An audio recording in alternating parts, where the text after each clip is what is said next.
ఓం నమో వెంకటేశాయ. ఏడుకొండలవాడ వెంకటరమణ గోవింద గోవింద.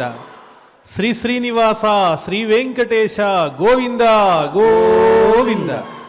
కలియుగ ప్రత్యక్ష దైవం శ్రీనివాస పరబ్రహ్మ అనుగ్రహ విశేషంతో శ్రీమన్మహాభారతంలో ఆది పర్వాన్ని యథాశక్తి తెలుసుకుంటున్నాం. ముందుగా మనందరం కలిసి ఆచార్యుల వారితో సమష్టిగా సంకల్పాన్ని శ్రద్ధాశక్తులతో పఠిద్దాం. ఓం నమో వెంకటేశాయ.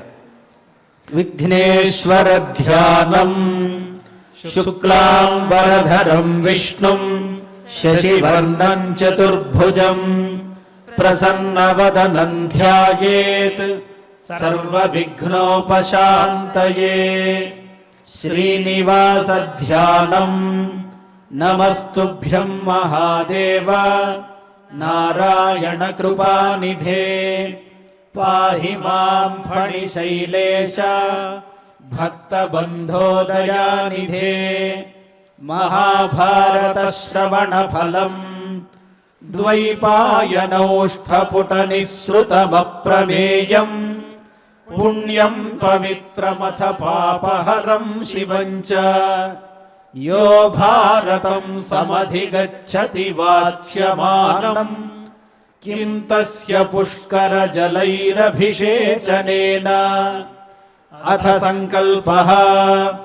శ్రీమదాదివరాహ క్షేత్రే విరాజమానస్య దేవదేవోత్తమస్య జగద్రక్షణార్థం అవతీర్ణస్య శ్రీమదఖిలాండకోటి బ్రహ్మాండ నాయకస్య శ్రీ వెంకటేశ్వర స్వామినః అనుగ్రహ ప్రసాదేన సర్వేషాం భక్తజనానాం ఆధివ్యాధి నివృత్తి ద్వారా ఆయురారోగ్యైశ్వర్యాభివృద్ధ్యర్థం విశూచికా క్రిమిజనిత సమస్త దుష్ప్రభావ నివారణార్థం సర్వారిష్ట నివృత్తి ద్వారా సకల శ్రేయోభివృద్ధ్యర్థం ధర్మార్థ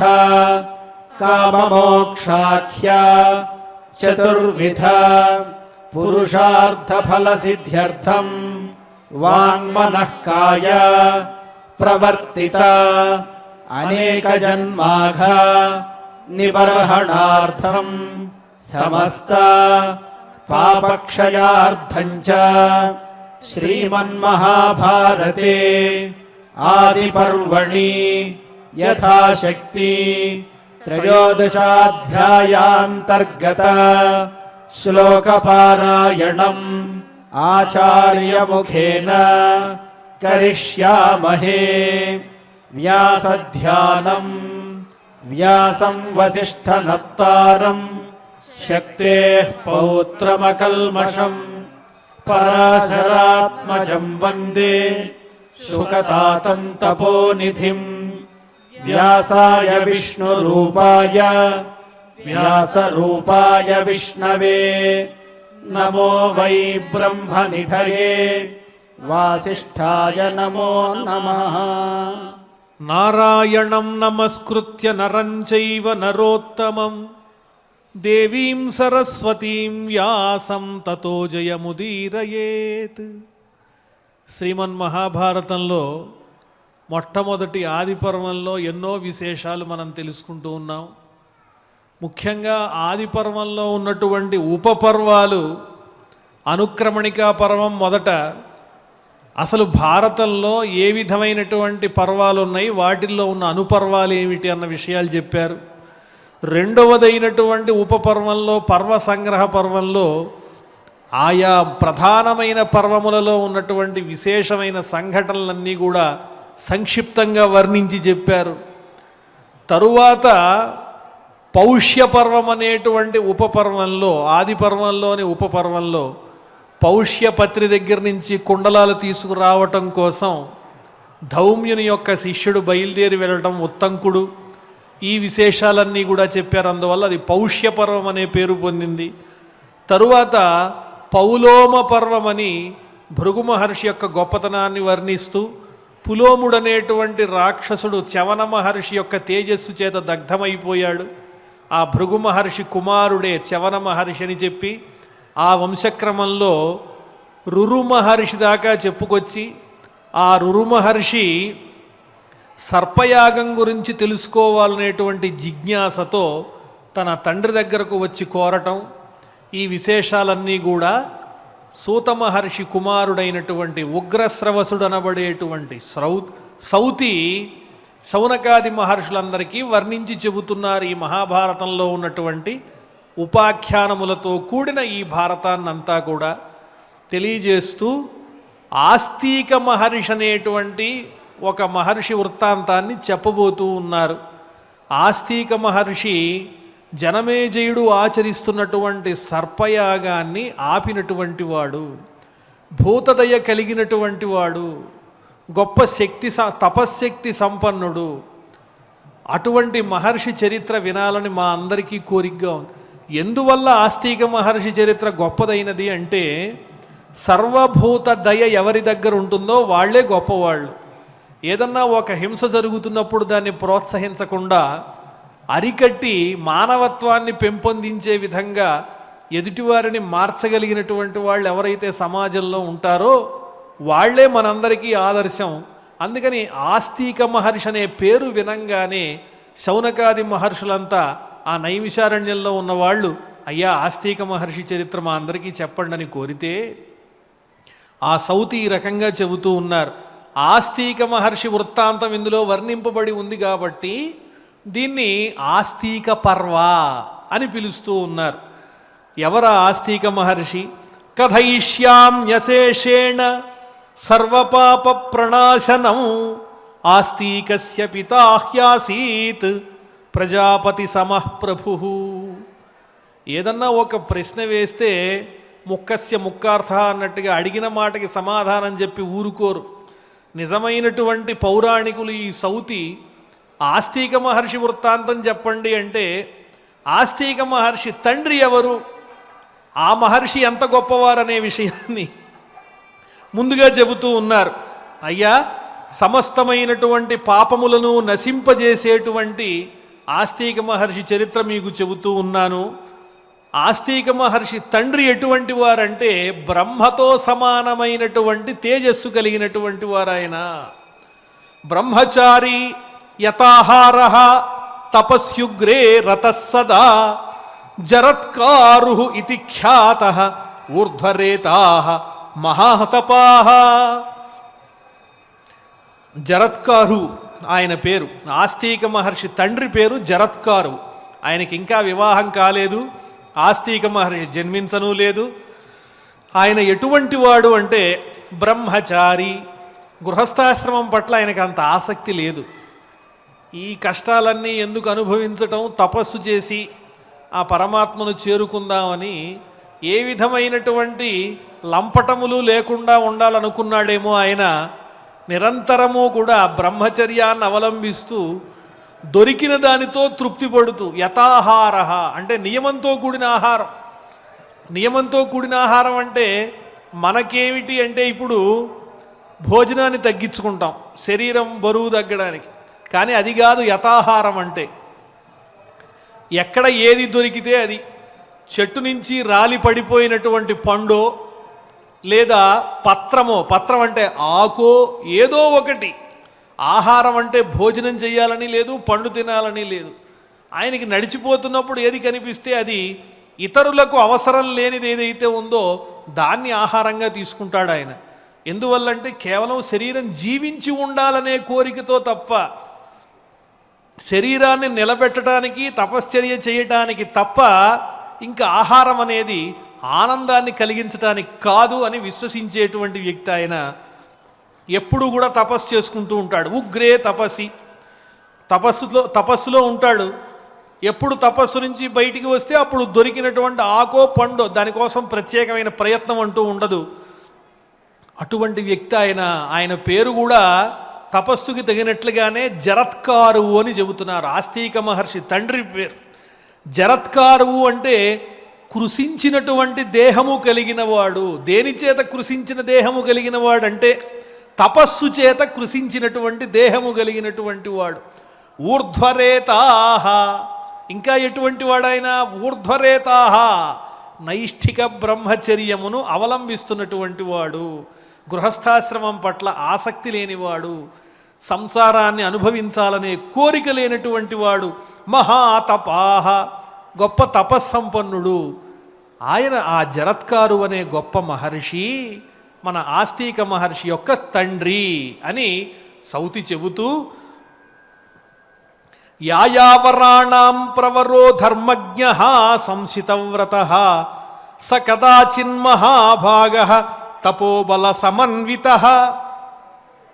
ఇంకా ఎటువంటి లక్షణం కలిగిన వాడు జరత్కారు అనేటువంటి మహానుభావుడంటే యాయావరాణాం ప్రవర. విచిత్రమైనటువంటి పదాన్ని ప్రయోగించారు ఇక్కడ మహర్షి. యాయావరులు అంటే ఒక చోట నిలకడగా లేకుండా అలా సంచరిస్తూ ఉండేటువంటి లక్షణం కలిగినటువంటి వారు. సాయంత్రం అయ్యేటప్పటికి ఎక్కడ ఆగితే అదే వారి బస, అదే వారి ఊరు, అదే వారి గృహం. ఒక రాత్రి గడిచిన తర్వాత మళ్ళీ వాళ్ళు అక్కడ నిలబడరు. అందువల్లే భరద్వాజ మహర్షి చెబుతూ ఉన్నారు, యాయావరాహ నామ బ్రాహ్మణా ఆసంతే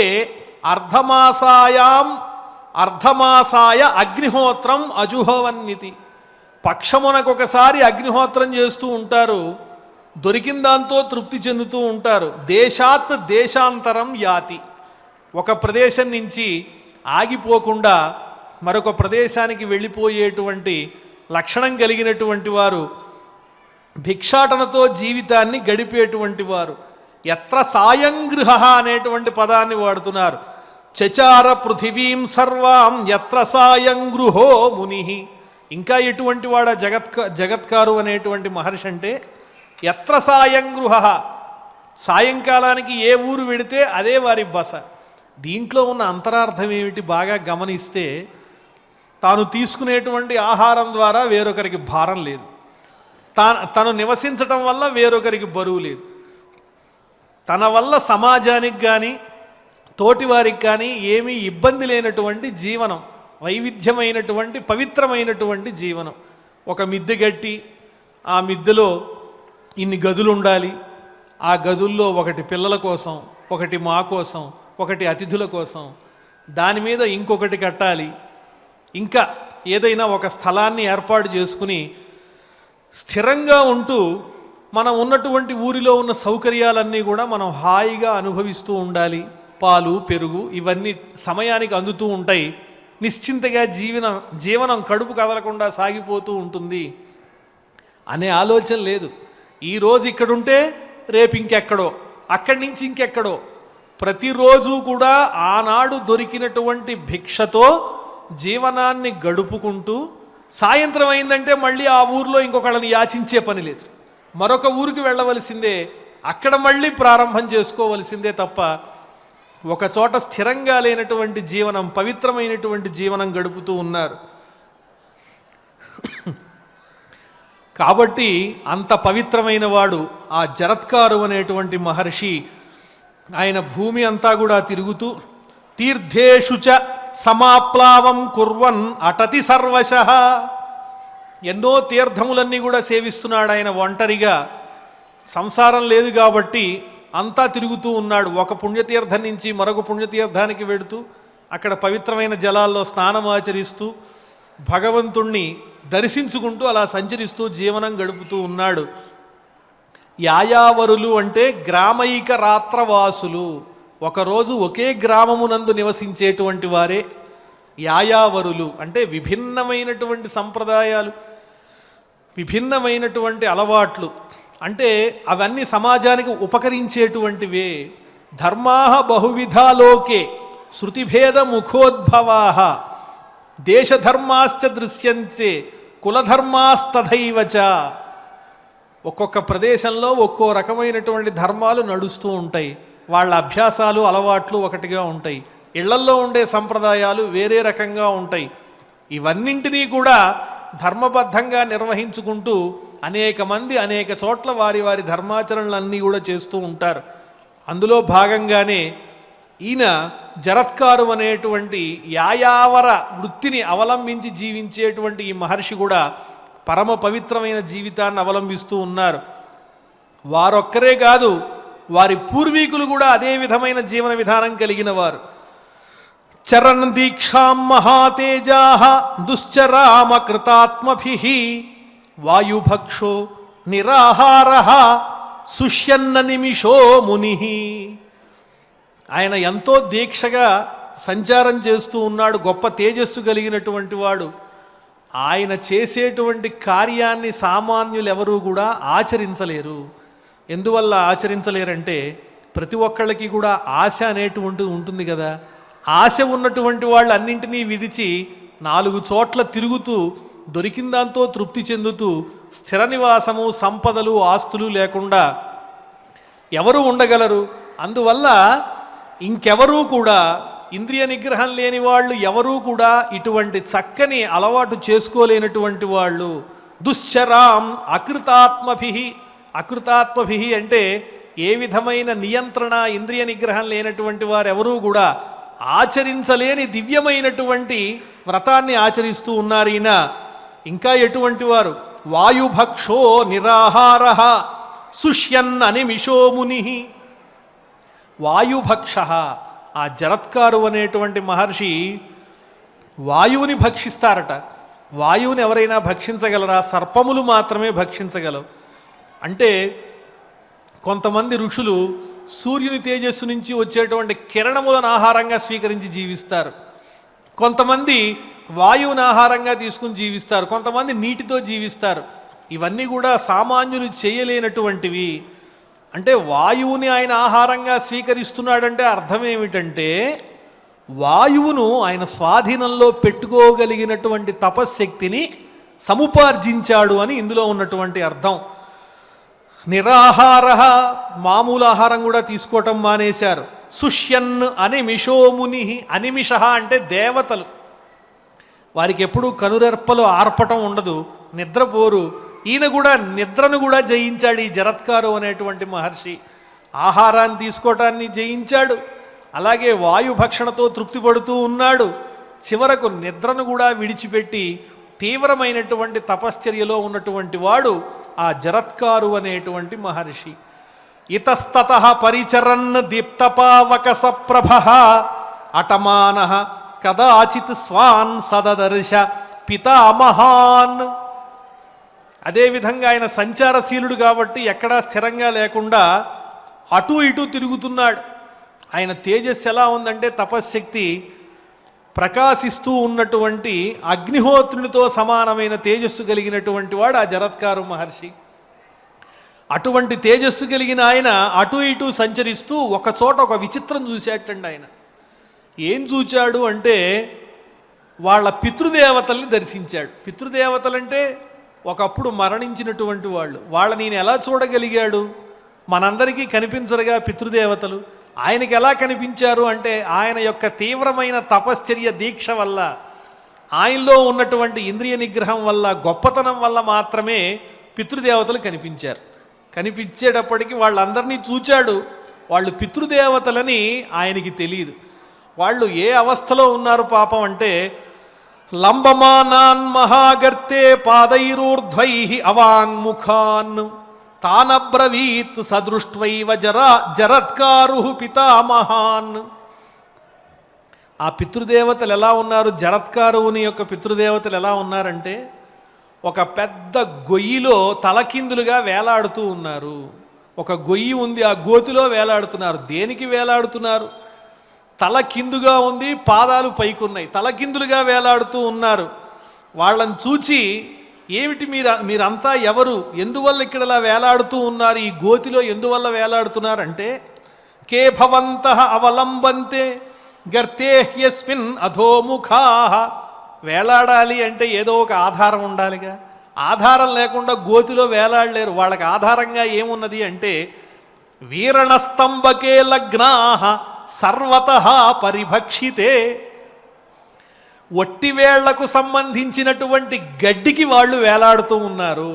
వట్టివేళ్ల గడ్డి, దానికి వేలాడుతూ ఉన్నారు ఆ గోతిలో. ఆ వట్టివేళ్ల యొక్క సమూహం కూడా దాదాపుగా మొత్తం అంతా కూడా ఛిద్రమైపోయింది, ఇంకాస్త మాత్రమే మిగిలింది, అది కూడా తెగిపోయిందంటే వారు ఆ గోతిలో పడి కిందకి ఎక్కడికో వెళ్ళిపోతారు. అదే గోతిలో ఒక ఎలక ఉన్నదిట. మూషకేన నిగూఢేన గర్తేస్మిన్ నిత్యవాసిన. ఈ జరత్కారువు యొక్క పితృదేవతలు ఏ గోతిలో అయితే వట్టివేళ్ల గడ్డికి వేలాడుతూ ఉన్నారో అదే గోతిలో ఒక ఎలుక ఉన్నది. ఆ ఎలుకయే వీరు వేలాడుతున్నటువంటి ఆ గడ్డిని దాదాపు 3 వంతులు కత్తిరించేసింది. ఇంకా ఒక్క ముక్క మాత్రమే మిగిలింది. అది కూడా ఆ ఎలక గనక భక్షించిందంటే వారు కింద పడిపోవటం ఖాయమే. ఇది చూడంగానే ఆశ్చర్యం వేసింది ఈ జరత్కారువునకు. అసలు ఇటువంటి విచిత్రమైన వ్యక్తులు తలకిందులుగా గడ్డికి వేలాడుతూ ఉంటూ కనిపించడమే ఒక విచిత్రం అయితే, అసలు వీళ్ళంతా ఎవరు, ఎందువల్ల ఇలా వేలాడుతూ ఉన్నారు, వీళ్ళకు వచ్చిన కష్టం ఏమిటి అని వాళ్ళను ప్రశ్నిస్తూ ఉన్నాడు. ఎవరయ్యా మీరంతా, ఎందుకు ఇక్కడ వేలాడుతూ ఉన్నారు, ఈ గొయ్యిలో నిరంతరము నివసించేటువంటి కష్టం మీకు ఎందుకు వచ్చిందో నాకు చెప్పండి అన్నాడు.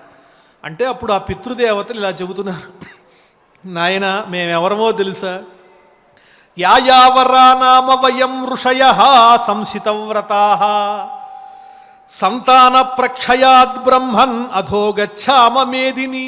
మేము యాయావర వృత్తిని అవలంబించే వంశానికి చెందినటువంటి ఋషులము.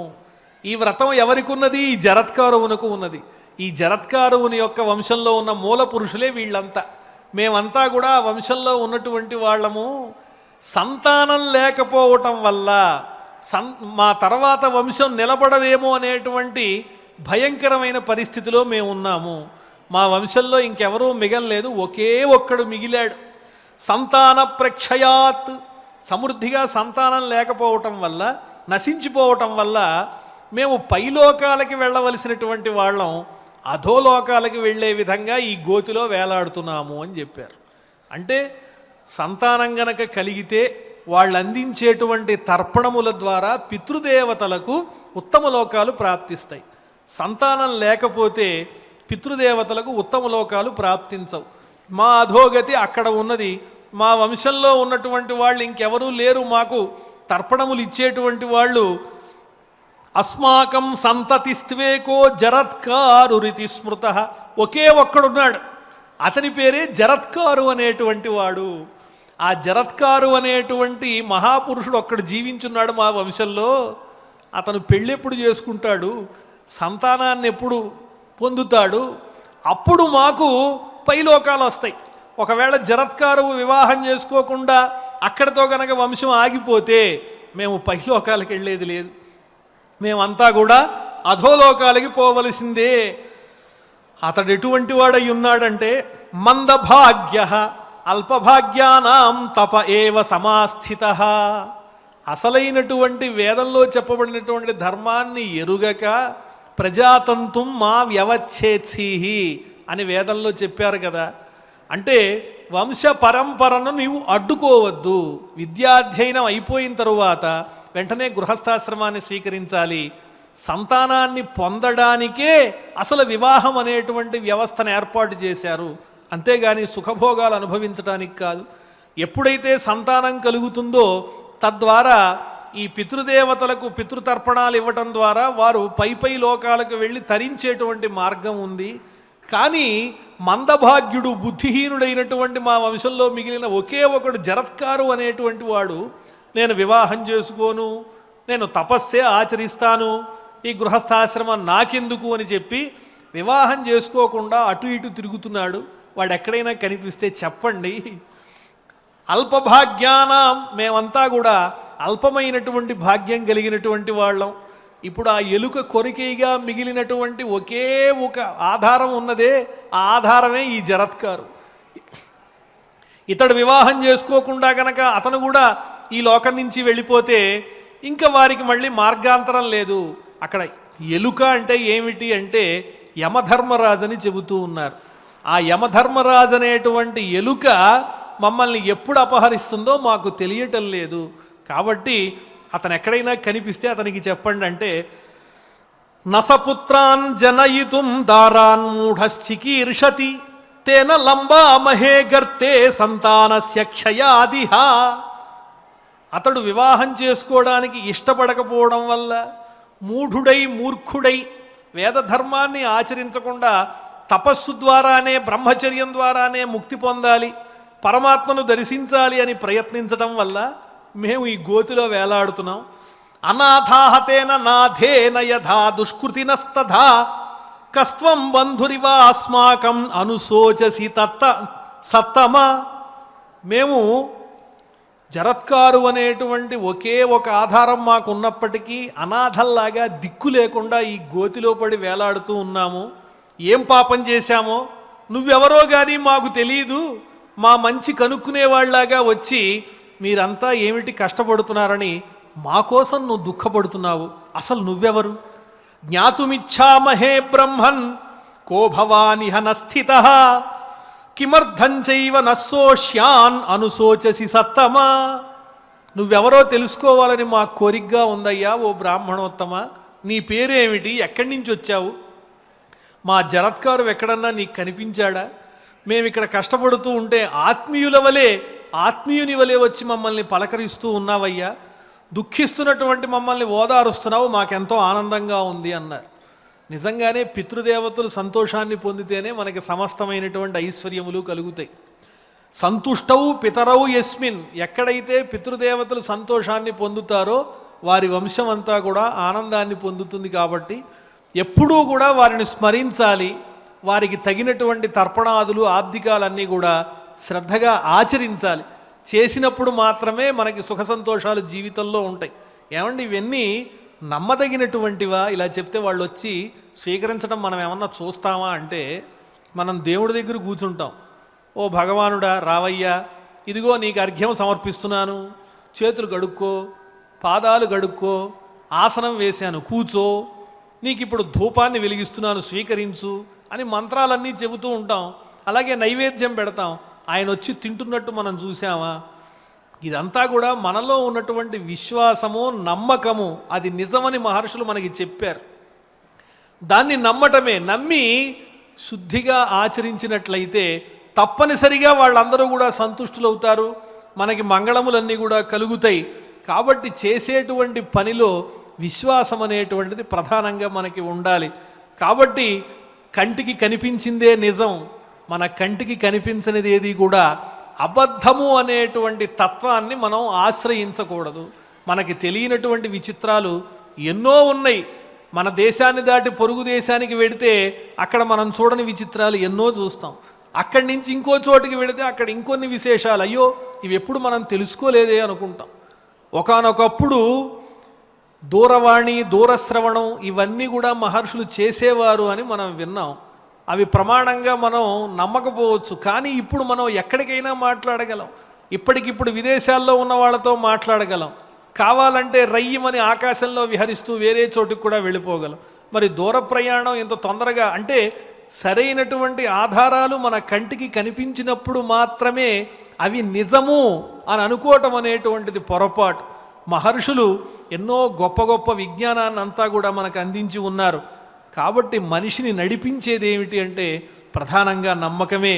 అందువల్ల పితృదేవతలు సంతోషిస్తే సమస్తమైన మంగళాలు కలుగుతాయి. నాయనా నువ్వెవరో కానీ మా కోసమే వచ్చిన వాళ్ళ ఉన్నావు, మా గురించి ఇంతగా ప్రశ్నిస్తూ ఉన్నావు, ఇంతకీ నువ్వెవరని అడిగారు. ఆ పితృదేవతలు జరత్కారు అని అడిగారు.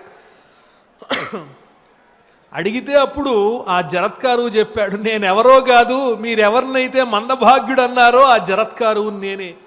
మీకు మిగిలిపోయినటువంటి ఆ ఒట్టివేళ్లకు మిగిలిపోయిన ఒకే ఒక అతుకుని చూసారా, అతుకు నేనే. మమ పూర్వే భవంతో వై పితరః సపితామహాః భృతకింకరవాణ్యజ్జ జరత్కారురహం స్వయం. మీరు ఎవరి కోసమైతే బాధపడుతూ ఉన్నారో ఆ జరత్కారుని నేనే. మీకేం చెయ్యాలో చెప్పండి అని జాలిపడి అడిగాడు.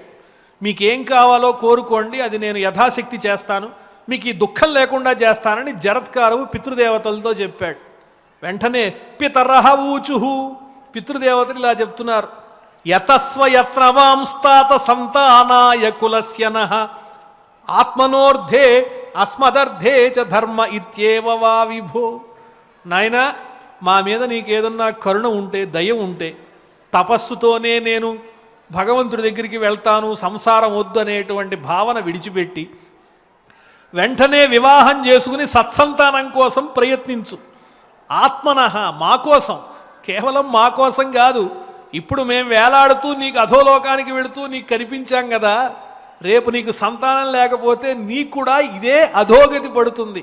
అస్మదర్థేచ, మన కోసం కూడా నీవు ఈ ధర్మాన్ని తప్పకుండా ఆచరించవలసింది అని చెప్పి ఆ పితృదేవతలు కోరుతూ ఉన్నారు జరత్కారువుని. నహి ధర్మ ఫలైస్తాత నతపోభిః సుసంచితైః తాంగతిం ప్రాప్నువంతీహ పుత్రిణోయాం వ్రజంతి వై.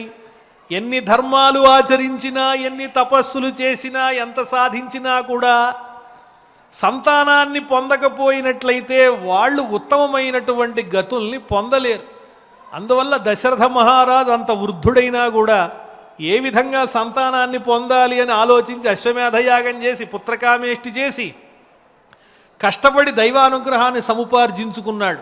కాబట్టి సంతానం కలిగితేనే ఉత్తమమైనటువంటి గతులు ఉంటాయని వీరు చెబుతూ ఉన్నారు. తద్దారగ్రహణే యత్రం సంతత్యాం చ మనఃకురు. ఇక నుంచి నువ్వు ఈ తపస్సు గురించి మానేసి ఓ చక్కని గుణములున్నటువంటి ఒక కన్యను చూచి వివాహం చేసుకో, తరువాత సంతానాన్ని పొందవలసింది. పుత్రకాస్మన్నియోగాత్వం ఏతన్నః పరమం హితం. నువ్వేదన్నా నీ జీవితంలో మాకు హితం చెయ్యాలనుకుంటే అది ఒక్కటే. నువ్వు గనక వివాహం చేసుకుని చక్కని సంతానాన్ని పొందావంటే మాకు ఉత్తమమైనటువంటి గతులు వస్తాయి. కాబట్టి వెంటనే ఆ విధంగా నీవు ప్రయత్నం చేయవలసింది అనంగానే జరత్కారురువాచ, జరత్కారు ఇలా అంటూ ఉన్నారు. నదారాన్వై కరిష్యేహం నధనం జీవితార్థతః భవతాంతు హితార్థాయ కరిష్యే దార సంగ్రహం. అసలు వివాహం ఎందుకు చేసుకోవాలనేటువంటి ప్రశ్నకు సమాధానం ఇక్కడ మనకి ఈ జరత్కారు మహర్షి చెబుతూ ఉన్నారు. నదారాన్వై కరిష్యేహం నధనం జీవితార్థతః. జీవితానికి పరమ ప్రయోజనం వివాహమే అనే భావంతో నేను వివాహం చేసుకోవట్లేదు. అలాగే ధనం కోసము వివాహం చేసుకోవటం లేదు. పితృదేవతలను ఉద్ధరించటం కోసమే నేను వివాహం చేసుకోవాలని ఈనాడు నిర్ణయం తీసుకుంటున్నాను. భవతాంతు హితార్థాయ, మీకు హితాన్ని కలిగించడానికి, ప్రయోజనాన్ని కలిగించడానికి నేను వివాహం చేసుకుంటాను. సమయేన చ కర్తాహం అనేన విధిపూర్వకం తథా యద్యుపలప్స్యామి కరిష్యే నాన్యథాహం నాన్యథాహ్యహం. చేసుకుంటానన్న వ్యక్తి మళ్ళీ ఒక నియమం పెడుతున్నాడు. నాకు సమయం ఉంది. సమయం అంటే కాలం అని కాదు, ప్రతిజ్ఞ. నా ప్రతిజ్ఞ ఏమిటి అంటే సమయేన చ కర్తాహం, నా ప్రతిజ్ఞ నెరవేరినాడే నేను విధిపూర్వకంగా వివాహాన్ని చేసుకుంటాను, లేకపోతే లేదు అన్నాడు. ఏమిటా నియమము అంటే సనామ్నీయా భవిత్రీ మే దిత్సితా చైవ బంధుభిః. నేను పెళ్లి చేసుకోబోయేటువంటి అమ్మాయికి నా పేరే ఉండాలి. నా పేరు జరత్కారు అయితే ఆ అమ్మాయి పేరు కూడా జరత్కారువే అయి ఉండాలి. నేను ప్రత్యేకంగా ప్రయత్నం ఏం చెయ్యను. అమ్మాయి తరఫు వాళ్ళు వచ్చి ప్రత్యేకంగా నాకు ఇచ్చి వివాహం చేయాలి. దిత్సితా చైవ బంధుభిః భైక్షవత్తామహం కన్యాం ఉపయంస్యే విధానతః. ఒక భిక్షను నేను ఏ విధంగా అయితే స్వీకరిస్తున్నానో అదే విధంగా ఆమెను స్వీకరిస్తాను. ఎందుకోసం అంటే కేవలం సంతానం కోసమే. సంతానం కలిగిన తర్వాత నేను ఆమెతో జీవితాంతం సంసారానికి కట్టుబడి ఉంటానని మాట ఇవ్వటం లేదు. ఇప్పుడు కూడా నేను వివాహానికి ఎందుకు అంగీకరిస్తున్నానంటే కేవలము పితృదేవతలు ఉద్ధరింపబడాలి, మీరందరూ కూడా ఉత్తమ లోకాలు పొందాలనేటువంటి ఒకే ఒక ఆశయంతో నేను వివాహం చేసుకుంటున్నాను. నా పేరు కలిగినటువంటి కన్య నాకు దొరకాలి, వాళ్ళంతటా వాళ్ళు వచ్చి నాకు సమర్పించాలి. కానీ లోకంలో దరిద్రునికి ఎవరిస్తారు? చూడంగానే వాళ్ళు భాగ్యహీనులు, ఐశ్వర్యం లేని వాళ్ళు అనిపిస్తే ఎవరు మాత్రం కన్యనిస్తారు? దరిద్రాయ హి మే భార్యాం కోదాస్యతి విశేషతః. వెళ్ళి అడిగితే మాత్రం ఏమయ్యా చిరిగిపోయినటువంటి గుడ్డలు వేసుకుని ఉన్నావు నువ్వు, నీ దగ్గర వెనకాల సంపదలు ఏమున్నాయి, నీకు ఏ రకంగా పిల్లనిస్తామంటారు. కాబట్టి వాళ్ళంతటా వాళ్లే వచ్చి నాకు కన్యనివ్వాలి. దరిద్రాయ హి మే భార్యాం కోదాస్యతి విశేషతః ప్రతిగృహీష్యే భిక్షాంతు యది కశ్చిత్ ప్రదాస్యతి. ఎవరైనా నాకు కన్యాదానం చేసినట్లయితే భిక్షగా నేను ఆమెను స్వీకరిస్తాను. సంసారం మీద ఉండే ఆసక్తితో కాదు, కేవలం సంతానం కోసమే. ఏవం దార క్రియాహేతో ప్రయతిష్యే పితామహా అనేన విధినా శశ్వత్ నకరిష్యేహమన్యథ. ఈ విధంగా నేను అనుకున్నట్టు నా ప్రతిజ్ఞ ప్రకారం గనక కన్య దొరికినట్లయితే తప్పకుండా చేసుకుంటాను. మీ అందరికీ కూడా ఉత్తమగతులు కలిగే విధంగా నేను సహకరిస్తాను. తత్ర చోత్పత్స్యతే జంతు భవతాం తారణాయ వై శాశ్వతం స్థానమాసాద్యమోదంతాం పితరో మమ. మీరందరూ ఈ రకంగా నన్ను అనుగ్రహించండి. నేను చెప్పినటువంటి ప్రతిజ్ఞల ప్రకారం తగినటువంటి నా పేరే కలిగి నా కోసమే నిర్ణయింపబడి వాళ్లే వచ్చి ఇచ్చే విధంగా, నేను భిక్షగా స్వీకరించే విధంగా కన్య లభించేటట్లు మీరు నన్ను ఆశీర్వదించండి. అలా జరిగినట్లయితే నేను వివాహం చేసుకుంటాను, సంతానాన్ని కూడా పొందుతాను. కానీ జీవితాంతము కూడా ఆ సంసారాన్ని అనుభవించాలనేటువంటి ఆలోచన నాకు లేదు. ఏ విధంగా అయితే జరత్కారు అనే పేరు ఉండాలి అని ఎందుకు చెప్పాడు? ఇది ఏమన్నా పట్టుదల అంటే కాదు. ఇందులో ఒక కిటుకు ఉంది. ఏమిటా కిటుకు? జరత్కారు అంటే అర్థం ఏంటంటే తపస్సు చేత కృషించిన దేహము కలిగినటువంటి వాడు. అదే పేరు కలిగిన కన్య అంటే ఆమె కూడా తపస్సుతో కృషించిన దేహం కలిగిందైతే తపస్సు మీద తప్ప సంసారం మీద శ్రద్ధ ఉండదుగా. అందువల్ల సంతానం కలిగిన తర్వాత నా దోమని నేను వెళుతున్నానంటే వెళ్ళి రండి అంటుంది, కానీ ఎక్కడికి వెళ్ళొద్దని ఆపదు. ఆవిడ కూడా తపస్సు చేయటం పట్లే ఆసక్తి కలిగి ఉంటుంది కాబట్టి. అంతేగాని ఈ పేరు కలిగిన వాళ్ళని చేసుకుంటానడంలో మరొక విచిత్రమేమీ లేదు, పట్టుదల లేదు. ఎవరైతే తనకు అనుగుణమైనటువంటి భావజాలం ఉన్న వాళ్ళు ఎప్పుడైతే దొరుకుతారో తన లక్ష్యాన్ని తాను పొందుతూ ఉండొచ్చు, నిరంతరంగా పరమాత్మను అనుభవించవచ్చు. ఇటు సంతానం ద్వారా పితృదేవతలకు కూడా ఉత్తమగతులు లభింపచేయవచ్చు అనే తాత్పర్యమే ఇందులో గోచరిస్తుంది తప్ప అంతకు మించి సమానమైన పేరు కావాలి అనడంలో మూర్ఖమైనటువంటి ఆలోచన మాత్రం జరత్కారు మహర్షికి లేదు. ఇది కూడా లోక కళ్యాణం కోసమే అన్న విషయం మనం తరువాత తెలుసుకుంటాం. ఈనాడు ఇంతవరకు ఈ ప్రవచనాన్ని మనం ముగించుకుంటున్నాం. ఆచార్యుల వారి శ్లోకాలన్నీ కూడా మన చేత పారాయణ చేయిస్తారు. ఓం నమో వెంకటేశాయ. అథ శ్రీ మహాభారతే ఆది పర్వణి ఆస్తిక పర్వణి జరత్కారు పితృ సంవాదే త్రయోదశోऽధ్యాయః కథయిష్యామ్యశేషేణ సర్వపాప ప్రణాశనం ఆస్తికస్య పితా హ్యాసీత్ ప్రజాపతి సమః ప్రభుః బ్రహ్మచారీ యతాహారః తపస్యుగ్రే రతః సదా జరత్కారురితి ఖ్యాతః ఊర్ధ్వరేతా మహాతపాః యాయావరాణాం ప్రవరః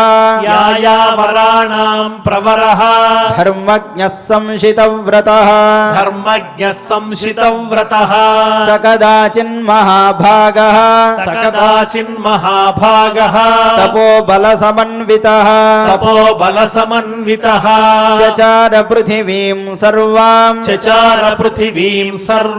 యత్ర సాయం గృహో మునిః తీర్థేషు చ సమాప్లావం కుర్వన్నటతి సర్వశః చరందీక్షాం మహాతేజాః దుశ్చరామకృతాత్మభిః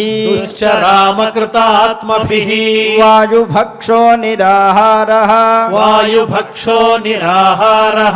శుష్యన్న నిమిషో మునిః ఇతస్తతః పరిచరన్ దీప్తపావక సప్రభః అటమానః కదాచిత్ స్వాన్ సదదర్శ పితామహాన్ లంబమానాన్ మహాగర్తే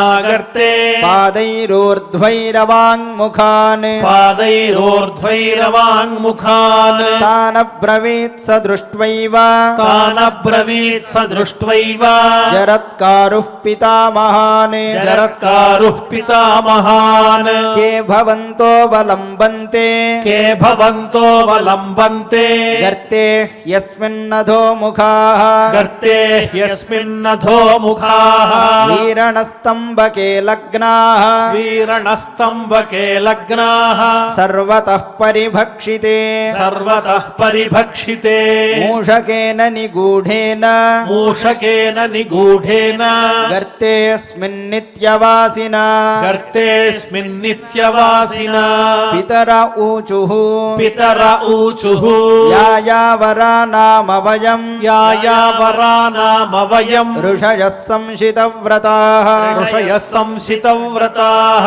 सन्तानप्रक्षयात् ब्रह्मन् सन्तानप्रक्षयात् ब्रह्मन् अधो गच्छाम मेदिनीम् अथो गच्छाम मेदिनीम् अस्माकं सन्ततिस्त्वेकः अस्माकं सन्ततिस्त्वेकः जरत्कारुरिति स्मृतः जरत्कारुरिति स्मृतः मन्दभाग्योऽल्पभाग्यानां मन्दभाग्योऽल्पभाग्यानां तप एव समास्थितः तप एव समास्थितः न स पुत्राञ्जनयितुं न स पुत्राञ्जनयितुं दारान् मूढश्चिकीर्षति दारान् मूढश्चिकीर्षति तेन लम्बामहे गर्ते तेन लम्बामहे गर्ते सन्तानस्य क्षयादिह सन्तानस्य क्षयादिह अनाथास्तेन नाथेन अनाथास्तेन नाथेन यथा दुष्कृतिनस्तथा यथा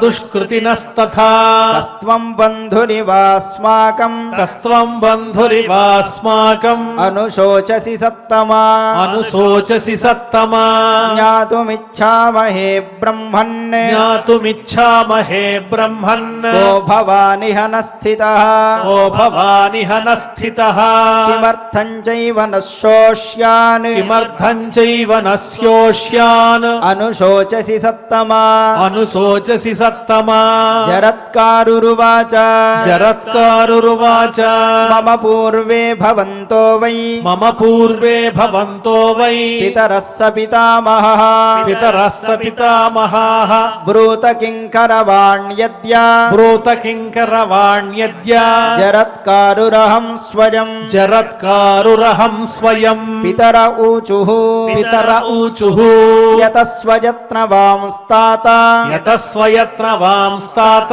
सन्तानाय कुलस्य नः सन्तानाय कुलस्य नः आत्मनोऽर्थे स्मदर्थे च आत्मनोऽर्थे स्मदर्थे च धर्म इत्येव वा विभो धर्म इत्येव वा विभो न हि धर्मफलैस्तात न हि धर्मफलैस्तात न तपोभिः सुसञ्चितैः न तपोभिः सुसञ्चितैः तां गतिं प्राप्नुवन्तीह तां गतिं प्राप्नुवन्तीह पुत्रिणो यां व्रजन्ति वै पुत्रिणो यां व्रजन्ति वै तद्दारग्रहणे यत्नं तद्दारग्रहणे यत्नं सन्तत्याञ्च मनः कुरु सन्तत्याञ्च मनः कुरु पुत्रकास्मन्नियोगात्वम् पुत्रकास्मन्नियोगात्वम् एतन्नः परमं हितम् एतन्नः परमं हितम् जरत्कारुरुवाच जरत्कारुरुवाच न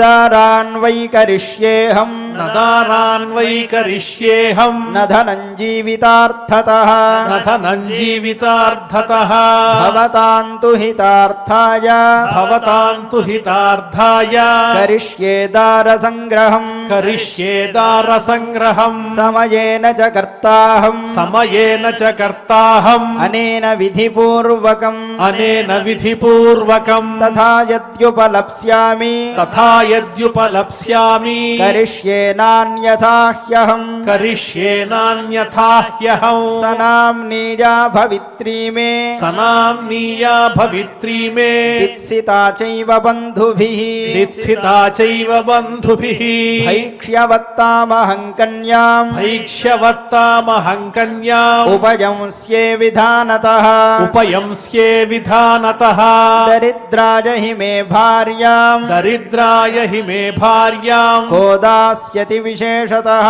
కోదాస్యతి విశేషతః ప్రతిగ్రహీష్యే భిక్షాంతు ప్రతిగ్రహీష్యే భిక్షాంతు యది కశ్చిత్ ప్రదాస్యతి యది కశ్చిత్ ప్రదాస్యతి ఏవం దారక్రీడా హేతోః ఏవం దారక్రియా హేతోః ప్రయతిష్యే పితామహాః ప్రయతిష్యే పితామహాః అనేన విధినా శశ్వన్ అనేన విధినా శశ్వత్ న కరిష్యేహమన్యథా న కరిష్యేహమన్యథా తత్ర చోత్పత్స్యతే జంతుః తత్ర చోత్పత్స్యతే జంతుః భవతాంతారణాయ వై భవతాం తారణాయ వై శాశ్వతం స్థానమాసాద్య శాశ్వతం స్థానమాసాద్య మోదంతాం పితరో మమ మోదంతాం పితరో మమ ఇతి ఇతి శ్రీమహాభారతే శ్రీమహాభారతే ఆదిపర్వణి ఆదిపర్వణి ఆస్తికపర్వణి ఆస్తికపర్వణి జరత్కారు జరత్కారు తత్పితృసంవాదే తత్పితృసంవాదే త్రయోదశోऽధ్యాయः త్రయోదశోऽధ్యాయः. భక్తి శ్రద్ధలతో పారాయణ కార్యక్రమాన్ని పరిపూర్ణం చేసుకున్నాం. ఇప్పుడు ఆచార్యుల వారు విదుర నీతి అనే అంశాన్ని అందిస్తారు. అది కూడా విని భగవంతుని అనుగ్రహానికి పాత్రులమవుదాం. ఓం నమో వెంకటేశాయ. నమోస్తు తే వ్యాస విశాల బుద్ధి. వ్యాసుల వారికి ధర్మస్వరూపుడైన విదురుడికి నమస్కారం చేసుకుంటూ మనం విదురనీతిలో అనేకమైన అంశాలను చెప్పుకుంటున్నాం. అందులో భాగంగా ఈనాడు ధృతరాష్ట్రుడు అడిగినటువంటి ఒకానొక ప్రశ్నకి విదురుల వారు సమాధానం చెప్తున్నారు. ఆ ప్రశ్న సమాధానం ఏమిటనేది ఈనాడు పరిశీలిస్తే ధృతరాష్ట్రుడు అంటున్నాడు, విదురా, వేదం ప్రతి ప్రాణికి కూడా 100 సంవత్సరాల కాలం ఆయుష్ని విధించింది కదా, కానీ మనుష్యులు అల్పాయుష్కులై ఎందుకు చచ్చిపోతారు అని ప్రశ్న వేస్తాడు. ఇన్నాళ్ళకి ఒక మంచి ప్రశ్న అడిగావయ్యా అని సమాధానం చెప్తాడు. వేదం శతమానం భవతి శతాయుః పురుష శతంజీవ శరదో వర్ధమాన అంటాడు. యముడు శతాయుష పుత్రపౌత్రాన్ని వృణీష్వ అని నచికేతుడితో అంటాడు. అంటే 100 ఏళ్ళు 100 సంవత్సరాలు చక్కగా జీవించాలనే వేదం మనకు ఆశీర్వచనం ఇచ్చింది.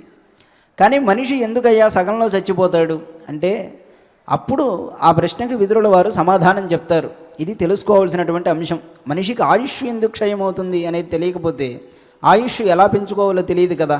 అందుకు విదురుడు చెప్తాడు, మనిషి ఆయుష్ని కోసేసే కత్తులు ఉన్నాయ్యా, వాటి వల్లనే మనిషి యొక్క ఆయుష్ క్షయమైపోతూ ఉంటుంది అని చెప్పాడు. వేటి వల్ల అంటే కొన్ని గుణాలు అలవరుచుకోకూడదయ్యా, వాటి వల్ల ఇబ్బంది పడతామని చెప్తాడు. అతిమానః అతివాదశ్చ తథాత్యాగో నరాధిప క్రోధశ్చాత్మవిధిత్సాచ మిత్రద్రోహశ్చ తానిషట్ అంటాడు. ఆయుష్ని శీఘ్రమే క్షయం చేసేటువంటి గుణాలు 6 ఉన్నాయట. అతిమానః, దురభిమానం అనేది మనిషి ఆయుష్ని పోగొడుతుందని చెప్తాడు. మొట్టమొదటిది అది బయటికి కనిపించి మన ఆయుష్ని కత్తిరిస్తుంది అని అర్థం కాదు. మనం ఈ శరీరంలో ఉండాలి అంటే పుణ్యమే కారణం. మన పుణ్యం ఎప్పుడైతే తరిగిపోతూ ఉంటుందో ఈ శరీరంలో మనకి కాలం తీరిపోతూ ఉంటుంది అని అర్థం. దురభిమానం వల్ల జీవికి విధింపబడిన పుణ్యరూపం వల్ల కలిగిన ఆయుష్ పోతుంది అని చెప్తాడు. అతివాదశ్చ, అతిగా మాట్లాడడం, మాట్లాడాల్సిన చోట మాట్లాడకపోవడం కూడా చాలా ప్రమాదమే. ఇది కూడా చెప్పాలి. ఎందుకంటే కొన్ని సందర్భాల్లో మాట్లాడకపోతే ప్రమాదం వస్తుంది. అలాగే ఎక్కువగా మాట్లాడుతున్నా కూడా చాలా ప్రమాదం వస్తుంది. మనిషి యొక్క శక్తి అంతా కూడా క్షయమైపోతుంది అని చెప్తాడు. తథాత్యాగ, దానం చెయ్యకపోవడం అనే గుణం వల్ల ఆయుష్ పెరగదు అని చెప్తాడు.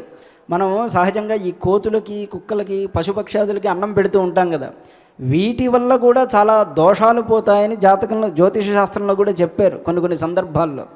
ఆయుష్ బాగా పెంచేటువంటి కర్మ ఏది అంటే ఒకడికి దానం చేయడం, చుట్టుపట్ల ఉన్నటువంటి ప్రాణులన్నింటినీ చూసుకోవడం అనేది చాలా ముఖ్యమైనటువంటి విషయం. దీనివల్ల అవి పొందేటువంటి ప్రయోజనం కంటే కూడా మనం వాటి వల్ల పొందేటువంటి ప్రయోజనం ఎక్కువగా ఉంటుంది అని చెప్పారు. తర్వాత క్రోధ, కోపం వల్ల చాలా తొందరగా మనిషి క్షయమైపోతాడయ్యా. తర్వాత ఆత్మవిధిత్స, అంటే ఆత్మవిధిత్స అంటే తనని తాను మాత్రమే పోషించుకోవడం, పక్కవాడు సర్వనాశనమైపోయినా మనకు అనవసరం. నా చిన్ని పొట్టకి శ్రీరామరక్ష అన్నట్టే బ్రతకడం. ఇలా ఉండడం వల్ల కూడా తొందరగా పాడైపోతాడయ్యా. ఇంకొకటి చెప్పారు, మిత్రద్రోహ, నమ్మిన వాడికి ద్రోహం చెయ్యడం అనేది ఉంది. ఇవన్నీ కూడా చాలా పదునైన కత్తుల్లాంటివయ్యా. ఇవి మనిషి ఇంతకుముందు సాధించుకున్న పుణ్యం ఏదైనా ఉంటే దాన్ని కొట్టేస్తాయి, ఆయుష్ని కూడా క్షయం చేస్తాయి అని చెప్తాడు. ఏవాసడిస్తీక్ష్ణా కృంతంత్యాజూంషి దేహినాం ఏతాని మానవాన్ ఘనంతి, మానవుల్ని ఇవి చంపేస్తాయి. నమృత్యురు భద్రమశ్నుతే, మనిషిని చంపేది చావు కాదయ్యా వాస్తవానికి ఇలాంటి గుణాలే అని చెప్తాడు. ధృతరాష్ట్ర నీకు భద్రం అవ్వాలి అంటాడు. ఈ మాట చెప్పడంలో ఒక ధర్మ సూక్ష్మం ఉంది, ఒక ఎత్తి పొడుపు కూడా ఉంది. ఎత్తి పొడుపు ఏమిటి అంటే, విదురుడు ఊరకే చెప్పడు కదా, దురభిమానం ముందు ఆయుష్యుని చంపేస్తుందయ్యా అంటే, నీ కొడుకు దురభిమానయ్యా, దుర్యోధనుడు దురభిమాని, ముందు వాణ్ణి అదుపులో పెట్టుకొని చెప్పడం. అతివాదం, కర్ణుడికి అతివాదం ఎక్కువ. ఎప్పుడు చూసినా భీష్ముణ్ణి ద్రోణుణ్ణి వాళ్ళని వీళ్ళని ఎక్కువ తిడుతూ ఉంటారు మీరు భారతాన్ని గమనిస్తే. అతివాదం అనేది కర్ణుడికి ఎక్కువగా ఉంది, ముందు వాణ్ణి అదుపులో పెట్టు. తథాత్యాగ, దానం చేయకపోవడం, పాండవుల రాజ్యం పాండవులకు ఇవ్వకపోవడం అనే దోషం నీలో ఉంది, అది సరి చేసుకో. క్రోధ, క్రోధం నీ కొడుకులో ఉంది. ఆత్మవిధి అంటే తనను తాను పోషించుకునేటువంటి గుణం ఆత్మవిధిత్సాచ అనేది నీలో ఉంది. అలాగే మిత్రద్రోహం కూడా, ఎందుకంటే పాండురాజు ధృతరాష్ట్రుడిని ఎంత గౌరవించాడో ధృతరాష్ట్రుడికి తెలుసు. అతనికంటే ధృతరాష్ట్రుడికి స్నేహితుడు ఎవరుంటారు? అలాంటి వాడిని కూడా నువ్వు మోసం చేసినట్టే అని ఆయన్ని దెప్పిపొడుస్తూ ఉంటాడు. ఈ విధంగా రెండు రకాలుగాను అర్థం వచ్చేలాగా విదురుడు చెప్తాడు. నిజానికి ఇలా చెప్పడం కూడా ఒక కళ. రసూల్ అని ఒక కవి ఉన్నాడు, పారసీ భాష కవి, మన ఆయన కాదు. ఆయన వృద్ధుడైపోయిన తర్వాత ఆయనకు ఒక లెటర్ రాసేట. ఆయన్ని విపరీతంగా తిడుతూ రాశాడు. ఆ లెటర్ అంతా చదివిన తర్వాత ఆ కవి ఒక మాట అంటాడు, ఇతనికి తిట్టడం కూడా రాలేదయ్యా, చాలా అమాయకుల్లా ఉన్నాడు, మనం బాధపడాల్సిన అవసరం కూడా లేదు అంటాడు. ఎందుకంటే అంత మాట అన్నారు అంటే ఆయన ఒక మాట చెప్తాడు, ఏ వయసులో ఎవరిని ఎలా తిట్టాలో తెలియాలయ్యా. ఒక పిల్లవాడిని తిట్టాలంటే వాళ్ళ అమ్మా నాన్నని తిడితే బాధపడతాడు, ఓ కుర్రవాడిని తిట్టాలంటే వాడి భార్యను తిడితే బాధపడతాడు, ఒక వృద్ధుణ్ణి తిట్టాలంటే వాడి మనవళ్ళని తిడితే బాధపడతాడు. ఈ వయసులో వీడు పోయిన మా అమ్మా నాన్నని తిడుతున్నాడయ్యా, ప్రయోజనం ఏముంది అంటాడు. అంటే అలా చెప్పడం తెలియాలి విదురుడికి. ధృతరాష్ట్రుడికి ఇప్పుడు ఈ వయసులో ఏది చెప్తే సవ్యంగా అర్థమవుతుందో తెలుసుకుని చెప్తాడు. అందుకని ఒక పక్క ధర్మాన్ని తప్పడు, నీతి చెప్పాల్సిందంతా చెప్తూనే ఉంటాడు, అలాగే ఎత్తి పొడుపుగా అనాల్సిన చోట అంటూనే ఉంటాడు. ఆ విధంగా చమత్కారపూర్వకమైన సంభాషణతో ఒక ధర్మ సూక్ష్మాన్ని విదురుల వారు మనకు అందించారు. ఆ తర్వాత ఇంకొక మాట చెప్తాడు, ఇది చాలా ముఖ్యమైనటువంటిది, అందరికీ కూడా పనికొచ్చేటువంటి విషయం. రాజకీయాల్లో ఒకడు ఎదగలేకపోవడానికి కారణం ఏంటంటే ఇదేనేమో అనిపిస్తుంది. ననిన్నవం మంత్రగతస్య గచ్చేత్ సంసృష్టమంత్రస్య కుసంగతస్య నచబ్రూజాత్ నాశ్వసిమిత్వజీతి సకారణం వ్యపదేశంతు కుర్యాత్. ఈ మాటలో చెప్పింది ఏమిటి అంటే, చాలామంది దుర్మార్గులు కలిసి మన మీద ఒకానొక కుతంత్రం చేసినప్పుడు, ఆ విషయం మనం తెలుసుకున్నప్పుడు నేను నిన్ను నమ్మను అని టక్కని బయటికి చెప్పేయకూడదు అంటాడు.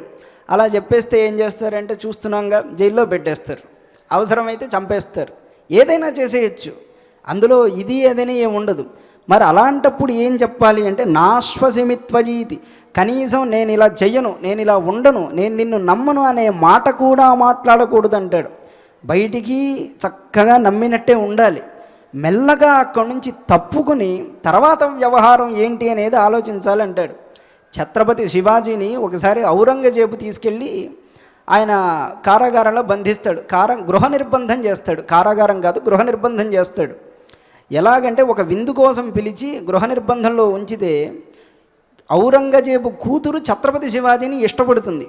ఈ విషయం ఛత్రపతి శివాజీకి తెలియజేస్తుంది. అప్పుడు శివాజీ మహారాజు ఏం చేస్తారంటే, ఆ ఇంట్లోనే ఉండి ఒక 10 రోజుల పాటు మేము పరమేశ్వరుణ్ణి ఉపాసన చేసుకుంటాం, వ్రతం చేసుకుంటాము, ఆ తర్వాత వెళతామని ఔరంగజేబుకి సందేశం పంపిస్తాడు. ఔరంగజేబు అనుకుంటాడు, ఎలాగైనా 10 రోజుల్లో చచ్చిపోయేవాడే కదా నా చేతిలో, ఈ 10 రోజులు కాస్త వీడు పూజ చేసుకునేవ్వండి, వీళ్ళ దేవుడి దగ్గరికే వెళ్తాడు అనుకుంటాడు. ఈ 10 రోజులు ఛత్రపతి శివాజీ బాగా ఆలోచన చేసి మంత్రాంగం అంతా చేసుకుని ఒక పూల బుట్టలో దాక్కుని ఆ బయటికి వెళ్ళిపోయేటువంటి పూల బుట్టలోంచి వచ్చేస్తాడు. ఔరంగజేబు బందీఖానా నుంచి బయటకు వచ్చి తన రాజ్యానికి వెళ్ళిపోతాడు. ఎక్కడా కూడా విషయం తెలిసినా కూడా వెంటనే వ్యతిరేకత అనేది మనం చూపించకూడదు. అలా చూపించామంటే వెంటనే పడిపోతాం. ఈ విషయాన్ని విదురుడు చాలా మంచిగా మనకు చెప్తాడు. అలాగే ఇలాగే ప్రవర్తించమని మనకు ఒకసారి ధర్మరాజు కూడా చెప్పాడు కదా, లక్కిళ్ళు కాల్చేసేటప్పుడు. ఈ విధంగా రాజకీయాల్లో మొదలుకునే వాళ్ళు ఉండాలి అని విదురుల వారు ఒకనొక సందేశాన్ని అందించారు. ఈనాటి సమాజానికి మన తోటి వాళ్ళతో మెలగడానికి కూడా ఈ పద్ధతి చాలా ఉపయోగంగా ఉంటుంది. ఇలా ఈనాటికి కొన్ని శ్లోకాల్లోని అర్థాన్ని మనం చెప్పుకున్నాం. మరుసటి నాడు ప్రహేళికలో కొన్ని మరి ముఖ్యమైనటువంటి విషయాలను కూడా చెప్పుకుందాం. నేటికి ముగింపు పలుకుతూ ఓం నమో వెంకటేశాయ. చాలా విలక్షణంగా ఆచార్యుల వారు మనకు విదురనీతి అనేటువంటి ప్రహేళిక భాగాన్ని అందించారు. ఇప్పుడు ఆడియో ద్వారా మనం గోవిందనామాలు శ్రవణం చేద్దాం. భగవంతుని అనుగ్రహానికి పాత్రలమవుదాం. ఓం నమో వెంకటేశాయ.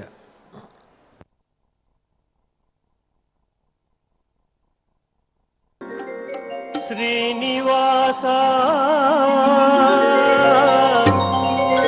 శ్రీ వెంకటేశ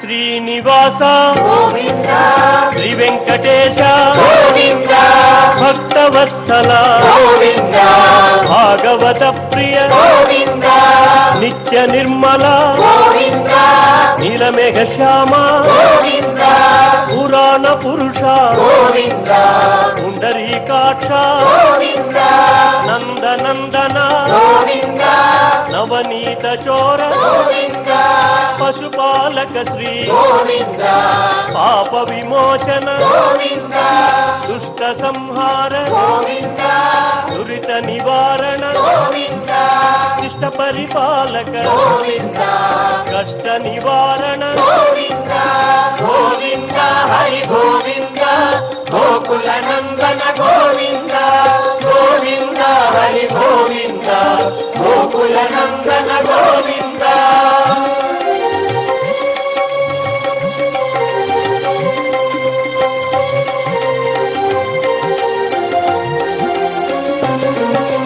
వజ్రమకుటధర గోవింద వరాహమూర్తి గోవింద గోపీ జనలోల గోవింద గోవర్ధనోద్ధార గోవింద దశరథ నందన గోవింద దశముఖమర్దన గోవింద పక్షివాహన గోవింద పాండవ ప్రియ గోవింద మత్స్యకూర్మ గోవింద మధుసూదన హరి గోవింద వరాహ నృసింహ గోవింద వామన భృగురామ గోవింద బలరామానుజ గోవింద బౌద్ధ కల్కిధర గోవింద వేణుగాన ప్రియ గోవింద వెంకటరమణ గోవింద గోవింద హరి గోవింద గోకుల నందన గోవింద గోవింద హరి గోవింద గోకుల నందన గోవింద.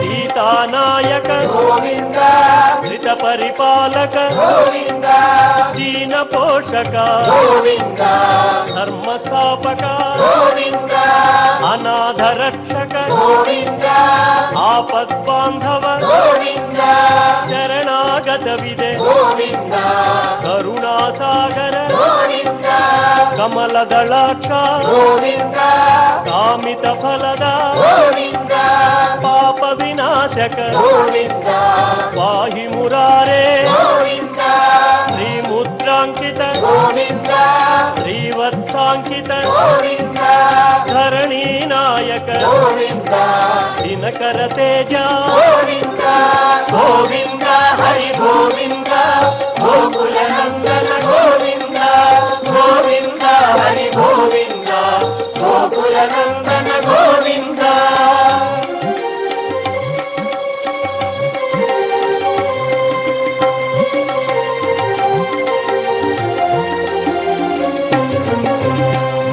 పద్మావతి ప్రియ ప్రసన్నమూర్తి అభయహస్త అక్షయ వరద శంఖ చక్రధర శాంగ గదాధర విరజాతిరస్త విరోధి మర్దన సాలగ్రామధర సహస్రనామ లక్ష్మీ వల్లభ లక్ష్మణాగ్రజ కస్తూరి తిలక కాంచనాంబర గరుడ వాహన గజరాజ రక్షక గోవింద హరి గోవింద గోకుల నందన గోవింద గోవింద హరి గోవింద గోకుల నందన గోవింద.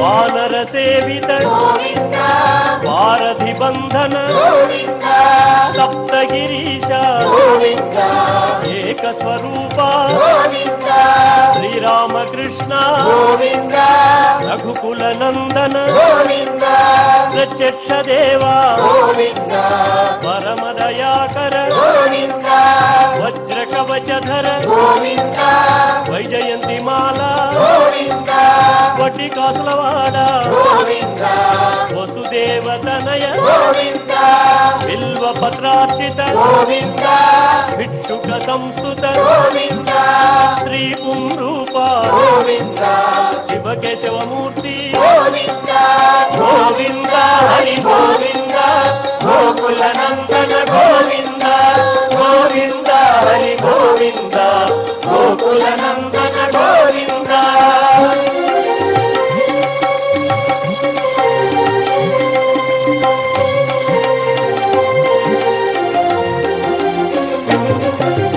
బ్రహ్మాండ రూప భక్త రక్షక నిత్య కళ్యాణ నీరజనాభ అతిరామ ప్రియ హరి సర్వోత్తమ జనార్దనమూర్తి జగసాక్షి రూప అభిషేక ప్రియ ఆపన్నివారణ రత్న కిరీట రామానుజనుత స్వయం ప్రకాశ ఆశ్రిత పక్ష నిత్య శుభప్రద నిఖిల లోకేశ గోవింద హరి గోవింద గోకుల నందన గోవింద గోవింద హరి గోవింద గోకుల నందన గోవింద.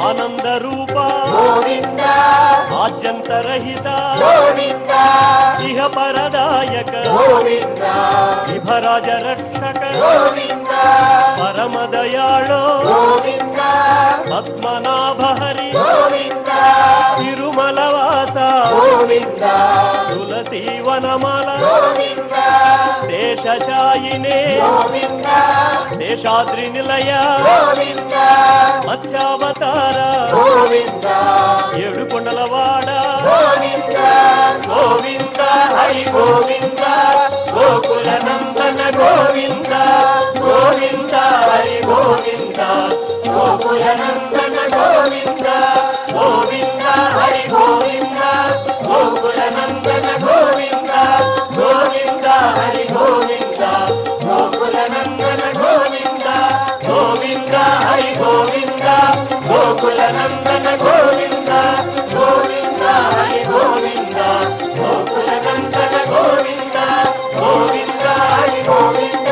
ఏడుకొండలవాడ వెంకటరమణ గోవింద గోవింద గోపదముఖలవాడ నాథరక్షక గోవింద గోవింద గోవింద గోవింద గోవింద. మనం గోవిందనామాలు భక్తి శ్రద్ధలతో శ్రవణం చేశాము, గానం చేశాం. ఇప్పుడు క్షమాప్రార్థనాదులు ఆచార్యుల వారితో కలిసి పలుకుదాం. అథ క్షమా ప్రార్థనా యదక్షరపదభ్రష్టం మాత్రాహీనం చ యద్భవేత్ తత్సర్వం క్షమ్యతాం దేవ నారాయణ నమోస్తుతే. అథ లోకక్షేమ ప్రార్థనా సర్వే భవంతు సుఖినః సర్వే సంతు నిరామయాః సర్వే భద్రాణి పశ్యంతు మా కశ్చిద్ దుఃఖభాగ్ భవేత్.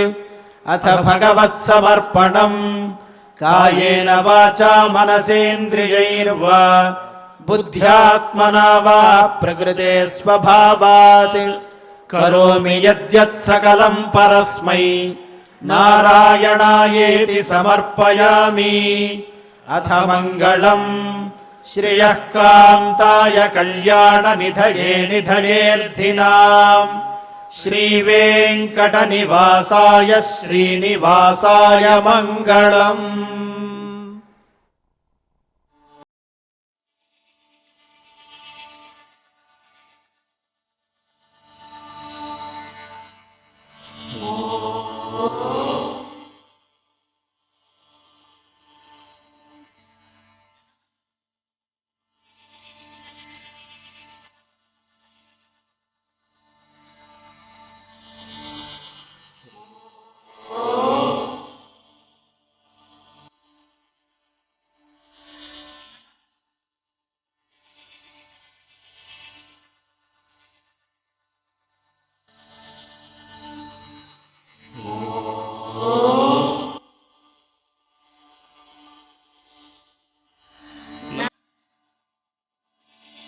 ఓం